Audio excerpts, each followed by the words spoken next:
Je voulais quand même vous parler de ce que Apple risque d'annoncer demain, parce que demain il y a un événement Apple. Ce serait pas mal qu'on fasse un petit point. Parce que j'ai des choses à dire, parce qu'honnêtement ça a l'air un peu éclaté au sol.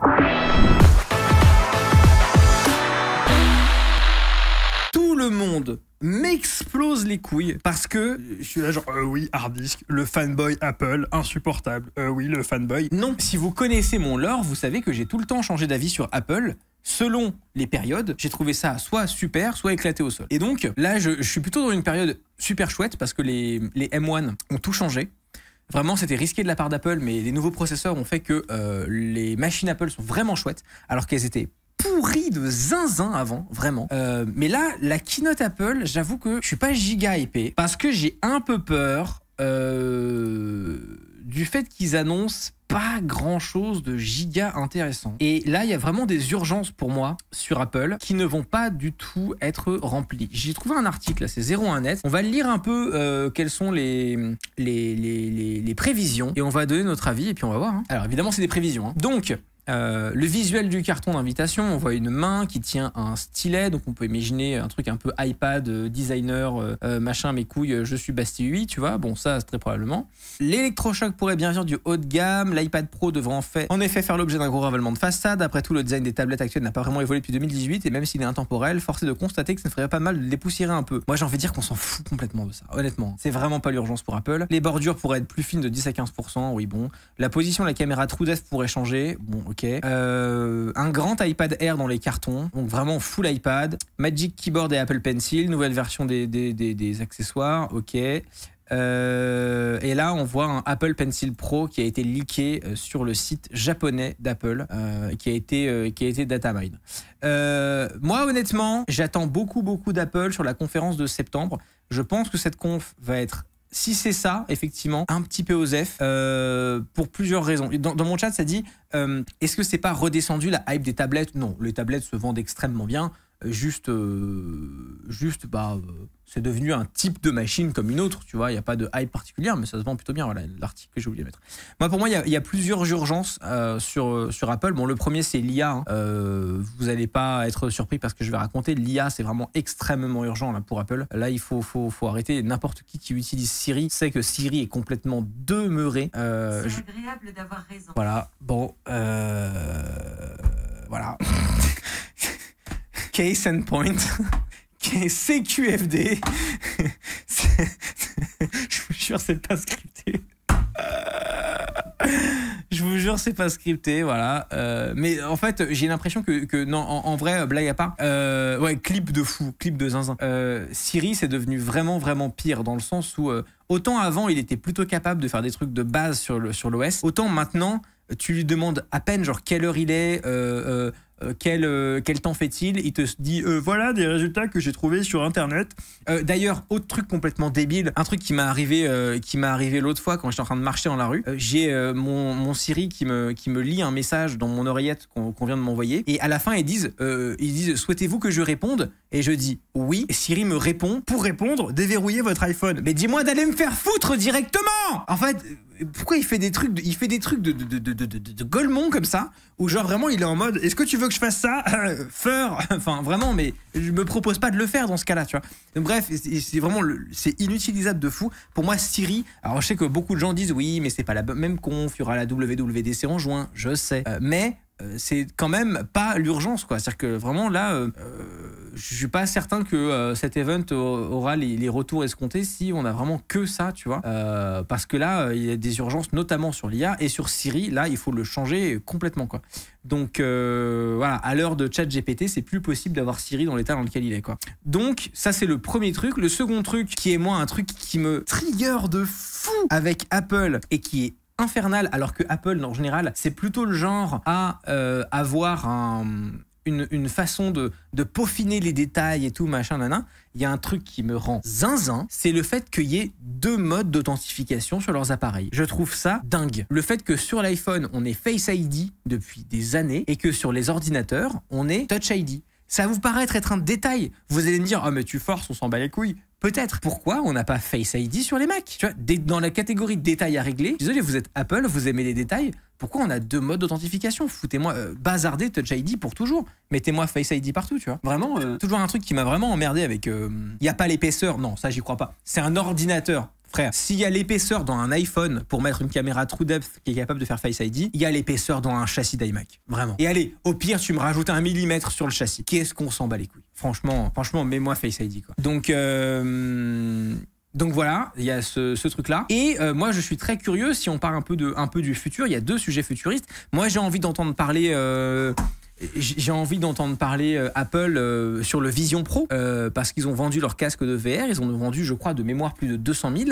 Là, ils ont arrêté les ventes. Donc clairement, ça veut pas dire que c'est un échec. Pour moi, c'était clairement un produit bêta qui était là pour être acheté par des gens qui sont vraiment fans et qui veulent la V1 du produit pour le tester et tout maintenant et tout machin. Maintenant, moi, ce que j'aimerais entendre de la part d'Apple, c'est quelles sont les conclusions de cette V1 de Vision OS et de l'Apple Vision Pro. Est-ce qu'ils veulent continuer dans cette direction? Est-ce que ça les intéresse, etc. Je ne sais pas, mais j'ai besoin d'avoir plus d'infos là-dessus parce que voilà, ils ont fait leurs tests et tout machin. Qu'est-ce qui se passe? Quelle est la suite de cette première vente de Vision Pro? Je suis très très curieux, quoi. Donc ça, c'est le premier truc.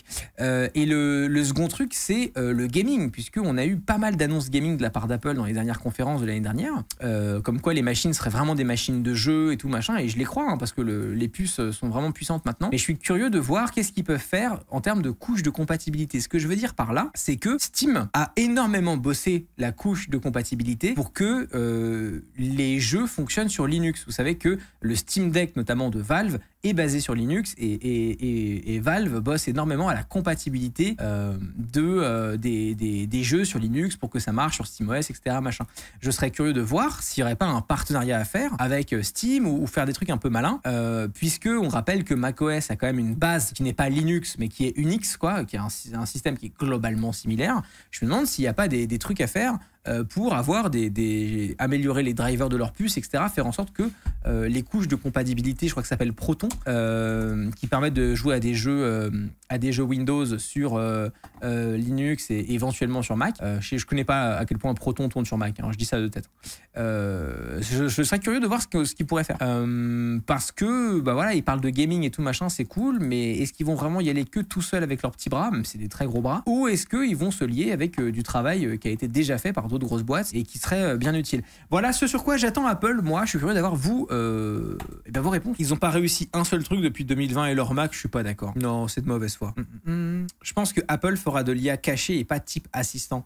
Ben, je vois pourquoi tu dis ça, mais pour moi, ils n'ont pas le choix que de faire de l'assistant aussi. En fait, ils n'ont pas le choix parce qu'en fait, ils ont déjà un assistant qui est une merde absolue, qui est Siri. Et en fait, Apple ne peut pas rester crédible dans l'IA, dans la course à l'IA, si Siri reste comme il est. Donc pour moi, ils n'ont pas le choix que de rentrer dans la course d'assistant, je pense. Hein. Vu la concurrence, vraiment la priorité c'est Siri. Le gaming, j'aimerais beaucoup, mais tellement de déceptions depuis tant d'années, je préfère pas me hyper. Bah, tu vois, il y a vraiment, pour moi, Apple, ce serait une boîte à partenariat. Je les vois pas faire du développement gaming, c'est pas dans leur identité. Ils l'ont fait récemment. Pour moi, pourquoi ils vont dans cette direction en fait. Pour moi, Apple pourrait totalement, tu vois, soit faire des partenariats hardware et software avec Valve, soit aller complètement dans le cloud gaming, ce que fait Microsoft avec xCloud, Nvidia avec GeForce Now et tout, et littéralement proposer un service de cloud gaming pour faire tourner des jeux Windows sur Mac de manière complètement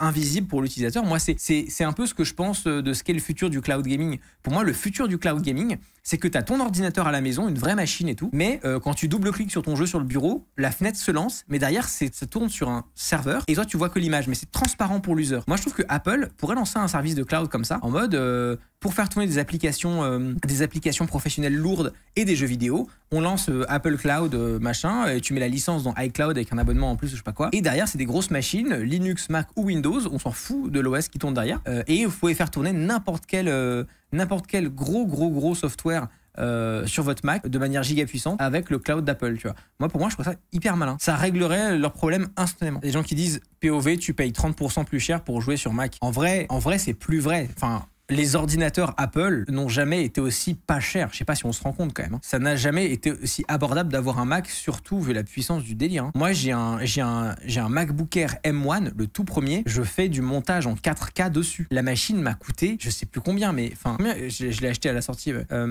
MacBook Air M1. Voilà, en reconditionné, allez, imaginons que vous vouliez l'acheter en reconditionné, il est disponible pour 700 €. Je sais pas, vous voyez le délire dont on parle. On parle d'une machine que vous pouvez avoir en reconditionné sur Back Market à 700 € qui fait du montage en 4K sans aucun problème et qui est un Mac. Ça n'a jamais existé, un délire pareil. Normalement, à 700 €, vous avez un vieux PC portable dégueulasse avec des vieux LED gamers moches qui donnent l'impression que vous mettez jamais de déodorant et avec des ventilateurs qui font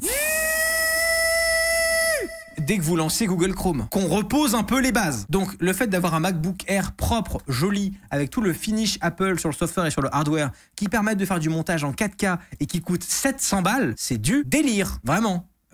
Et c'est ce qui fait qu'Apple a tout pété. Et d'ailleurs, c'est pour ça que j'ai jamais upgrade mon Mac. J'ai pas acheté de Mac M2 ou M3 parce qu'il n'y a pas besoin. La batterie tient super bien. Je peux faire du montage vidéo très avancé dessus sur un MacBook Air, quoi. Et c'est un M1, hein. Genre, tu vois, là, si aujourd'hui j'ai un proche ou même vous qui me demandez des conseils, genre quelle machine acheter et tout machin, mais achetez le MacBook Air M1, le tout premier d'il y a des années là. Il est encore parfait. C'est vraiment délirant. D'ailleurs, il est à tel point parfait que j'avoue que je comprends pas trop le délire d'Apple de très vite sortir des M2, des M3 tous les ans. Parce qu'en vrai, ça sert un peu à rien. Alors certes, ils sont mieux, ils sont techniquement plus puissants et tout, d'accord. Mais le M1 de 2020, je l'ai jamais poussé à bout, hein, techniquement. Alors oui, si je voulais faire le gros forceur, je pourrais prendre des rushs d'une caméra RED en 8K en RAW et essayer de faire des effets spéciaux dessus poussés avec des simulations 3D. Et là, je pourrais faire « Ah oui, c'est vrai qu'il est un peu lent le MacBook Air. » Mais on parle d'un MacBook Air. Enfin, tu vois, c'est un sujet sensible. Tu veux pas dire que les MacBooks depuis M1 sont exceptionnels sans te faire hurler dessus par Jean-Michel, admin système Windows.